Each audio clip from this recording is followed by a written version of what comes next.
आप सभी का हमारे कृष्ण न्यूज़ चैनल में बहुत बहुत स्वागत है। आप सबके लिए भोजपुरी की ज़बरदस्त फिल्म लेके आया हूँ जिसका नाम है अभिमानी दूल्हा अधूरी डोली।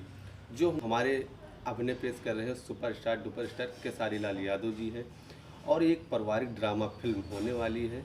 प्रेम और संघर्ष और विश्वास से ये अटूट कहानी आप देखना बिल्कुल भी न भूलिएगा। के लिए ऐसे भोजपुरी की न्यू फिल्म मैं लाता रहूँगा।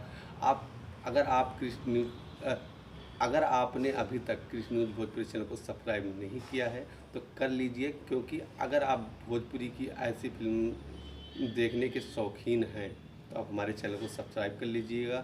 आप सबके लिए न्यू फिल्म का अपडेट लाता रहूँगा और भोजपुरी की ज़बरदस्त फिल्म आप सभी भोजपुरी फैंस के लिए लाता रहूँगा।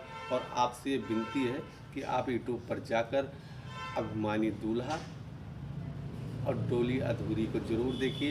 ये बहुत ज़बरदस्त फिल्म होने वाली हमारे खेसारी लाल यादव जी के इसमें आपको खेसारी लाल यादव जी अपना अपने पेश करते दिख जाएंगे। आप सभी भोजपुरिया फैंस के लिए यूट्यूब पे डाल दी गई है। आप लोग इसको अपना प्यार दुलार जरूर दीजिएगा। जय